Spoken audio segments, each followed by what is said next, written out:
नमस्कार, आप सबका स्वागत है मेरी YouTube channel study with Bhola Singh में। और हम लेकर के आए हैं आज समास। तो देखते हैं समास किसको कहते हैं, समास के कितने भेद हैं। तो आज हम 4 समास लेकर के आए हैं, 2 हम अगली क्लास में पढ़ाएंगे, क्योंकि जो 2 नहीं लिए हैं उनमें कन्फ्यूजन है, वो थोड़े से क्लियर करने होंगे। तो इसकी वजह से एक वीडियो में आना मुश्किल है, टाइम बहुत लगेगा, वीडियो लंबा होने के कारण 2 को हम नेक्स्ट क्लास में लेंगे। तो समास का अर्थ क्या है? समास का अर्थ है संक्षिप्त करना, अर्थात कम से कम शब्दों में अधिक से अधिक अर्थ को प्रकट करना ही समास कहलाता है। जैसे घोड़े पर सवार, ये एक लंबा पद, अब इसको संक्षिप्त करना है तो घुड़सवार। भाई और बहन, इसको संक्षिप्त करना है तो भाई बहन। दादा और दादी, संक्षिप्त करेंगे तो दादा दादी। क्योंकि समास का जो अर्थ है उसको संक्षिप्त करना, इसका जो अर्थ है। और समास के जो भेद हैं वो 6 होते हैं। तो पहला जो समास है अव्ययीभाव समास, इसकी परिभाषा क्या कहती है अव्ययीभाव समास की, कि इसमें प्रथम पद की प्रधानता होती है और शब्द में उपसर्ग लगा होगा। उपसर्ग शब्द के प्रथम शुरुआत में लगता है और अंत में जो लगता है वो प्रत्यय होता है। इसको हम अगली क्लास में लेंगे, उपसर्ग प्रत्यय के क्या होते हैं। तो शब्द में प्रत्यय लगा होगा या शब्द की पुनरावृत्ति बार बार हो रही होगी। जैसे यथा स्थान, प्रथम पद की प्रधानता है। यथाक्रम, प्रथम पद की प्रधानता है। आजन्म, इसमें उपसर्ग लगा है। जन्म, जन्म में आ लग गया, उपसर्ग है। प्रत्येक, प्रति उपसर्ग है। पहले पहल, शब्द की पुनरावृत्ति हो रही है। पल पल, शब्द की पुनरावृत्ति हो रही है। बार बार ले लीजिए, शब्द की पुनरावृत्ति हो रही है। तो इस तरीके से शब्द इसमें उपसर्ग लगा होगा या शब्द की पुनरावृत्ति हो रही होगी। और इसमें हाइफन लगा होगा बीच में, ये माइनस का चिन्ह, इसको हाइफन या डैश बोलते हैं। लेकिन अगर हाइफन द्वंद्व समास में भी लगता है, लेकिन वहाँ दोनों शब्द विलोम होंगे, विपरीत होंगे। यहाँ क्या है, हाइफन तो लगा होगा लेकिन शब्दों की पुनरावृत्ति हो रही होगी। जैसे पहले पहल, पल पल, बारी बारी, पानी पानी, ये सब क्या है, पुनरावृत्ति है। तो इस तरीके से अव्ययीभाव समास होता है। दूसरा है तत्पुरुष समास। इसमें क्या है, दूसरा पद प्रधान होता है, लेकिन वृद्धि करने पर कर्ता या संबोधन कारक को छोड़कर किसी भी कारक का प्रयोग होता है। अर्थात आप कारक पढ़ेंगे, कारकों की संख्या होती है 8। कर्ता ने, कर्म को, करण से, के द्वारा, और लास्ट तक जाता है संबोधन। तो कर्ता और संबोधन के चिन्हों को छोड़ करके इसमें बाकी कारक चिन्हों का प्रयोग मिल जाएगा विग्रह करने पर। यही इसकी पहचान है तत्पुरुष समास की।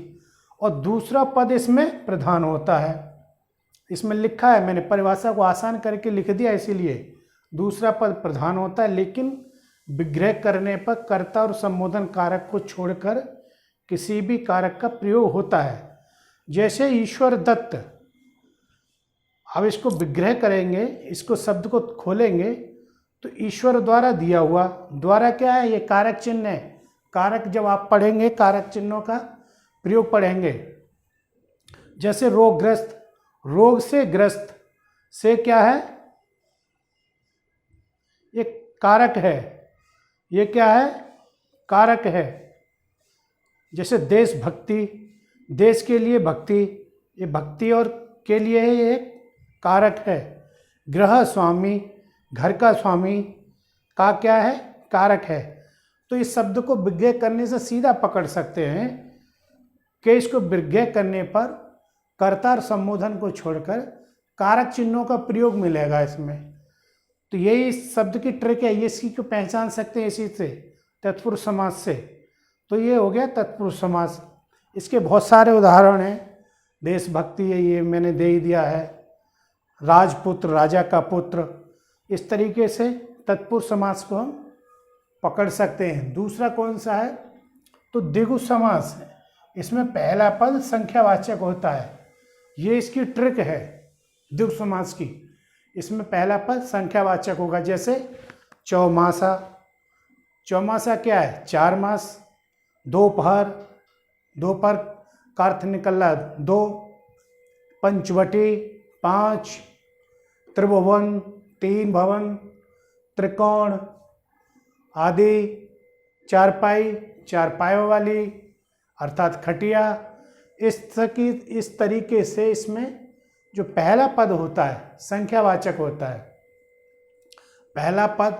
और दूसरा पद, दूसरे पद को उत्तर पद भी बोलते हैं, तो ध्यान रखिएगा दूसरा पद जो होता है उत्तर पद भी होता है। तो पहला पद इसमें संख्यावाचक विशेषण होता है। द्विगु समास में ये समास की पहचान है। जैसे एकतारा, एकतारा में एक का अर्थ निकल रहा है। पंचवटी में 5। त्रिभुवन में 3। त्रिकोण में 3। चौमासा में 4। पंसेरी में 5। दोपहर में 2। चारपाई में 4। तो ये द्विगु समास की पहचान में इसमें पहला पद जो है संख्यावाचक मिलेगा। लेकिन अभी इसी में मैं लिख दूँ 18, तो 18 संख्या तो है लेकिन वो शब्द नहीं है, वो एकदम काउंटिंग में चला जा रहा है, क्योंकि इसमें इस तरीके से मिलेंगे, पीछे शब्द लगे मिलेंगे, पद मिलेंगे इसमें, लेकिन उसमें पीछे टोटल वो संख्यावाचक है, इसलिए वो द्विगु समास नहीं होगा। 15 है, 15 तो नहीं होगा ना द्विगु समास, क्योंकि इसमें पहला पद जो है संख्यावाचक होगा, उसका पूरा ही पद संख्या है, तो वो द्विगु समास में नहीं आएगा इस तरीके से। और दूसरा होता है द्वंद्व समास। द्वंद्व का जो अर्थ होता है वो जोड़ा या युग्म, यानी कि जोड़ा हुआ। इसमें दोनों ही पद प्रधान होते हैं, अर्थात पहले पद की भी प्रधानता होती है और दूसरे पद की भी प्रधानता होती है। और विग्रह करने पर कोई पद दिया है, अगर उसको हम विग्रह करेंगे तो उसको विग्रह करने पर उसके बीच में और लगेगा और शब्द अथवा या लगा सकते हैं।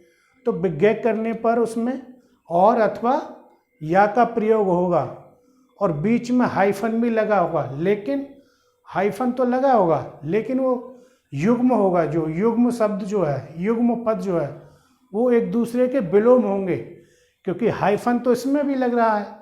अव्ययभाव समास में पहले पहल हाइफन लग रहा है, पल पल बारी बारी, लेकिन इसमें शब्द की पुनरावृत्ति है अव्ययभाव समास में। लेकिन इसमें क्या है, हाइफन तो लगा होगा लेकिन वो शब्द जो है विपरीत होंगे, विलोम होंगे। तो इस तरीके से हम इसको आसानी से पकड़ सकते हैं, ये इसकी एक ट्रिक है। तो इसमें हाइफन लगा होगा लेकिन युग्म पद जो है विपरीत होंगे, जैसे कि दाल रोटी, दाल और रोटी ये आ गया, और शब्द ये अथवा या की जगह या भी लगा सकते हैं, और की जगह या भी लगा सकते हैं, जैसे मैंने यहाँ लगा के दिखा दिया। पाप या पुण्य, पाप और पुण्य एक ही बात है। आय या व्यय, आय और व्यय। थोड़ा और बहुत, थोड़ा बहुत। आय व्यय, पाप पुण्य, अन्न जल, इस तरीके से। लेकिन इसमें बीच में ये हाइफन लगा होगा शब्दों के, जैसे दाल रोटी, मैं लगा के दिखा देता हूँ आपको, आप कंफ्यूज हो जाएंगे। जैसे आय व्यय, जैसे यहाँ पाप पुण्य,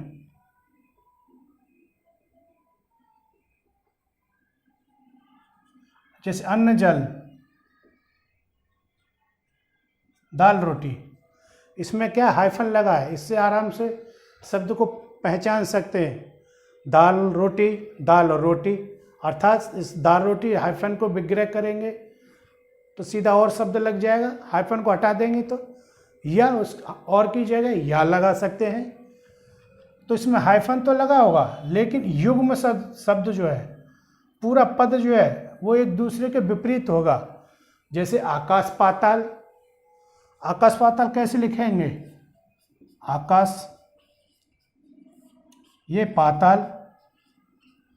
अब मान लीजिए इस तरीके से ये वर्ड दे दिया एग्जाम में, अब पूछ ले कि इसमें कौन सा समास है, तो सीधा हाइफन से इसको पकड़ सकते हैं क्योंकि हाइफन तो लगा होगा लेकिन शब्द दोनों विपरीत होंगे। आकाश ऊपर है, पाताल नीचे है, तो आकाश और पाताल। अगर इसको तोड़ के विग्रह करने पर लिखेंगे तो आकाश और पाताल।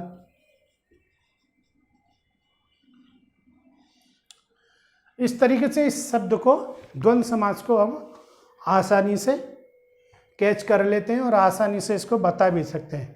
तो ये हाइफन का जरूर ध्यान रखेंगे, इसमें हाइफन लगा होगा लेकिन शब्द एक दूसरे के विपरीत होंगे। अगर इसमें हाइफन लगा होगा लेकिन शब्द की पुनरावृत्ति हो रही है, लगभग सेम शब्द उसके बाद में आ रहा होगा, तो अव्ययी भाव और द्वंद्व समास दोनों में कन्फ्यूजन रहेगा थोड़ा, तो इसको थोड़ा सा अच्छी तरह इसके देखना है। ऐसे ही कल 2 समास और रह गए, बहुव्रीहि समास और कर्मधारय समास। उसको हम कल लेकर के आएंगे या नेक्स्ट क्लास में लेकर के आएंगे, क्योंकि वो एक दूसरे को वो भी कंफ्यूज करते हैं। तो क्लियरिटी दोनों में बहुत ज़रूरी है।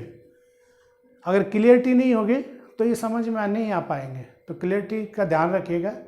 और हमारे यूट्यूब चैनल का नाम है स्टडी विद भोला सिंह। अगर आपको हमारी क्लास अच्छी लग रही हो तो चैनल को सब्सक्राइब कीजिए और अपने दोस्तों में शेयर कीजिए। और मिलते हैं जल्द ही अगली नेक्स्ट क्लास को लेकर के। तब तक के लिए नमस्कार।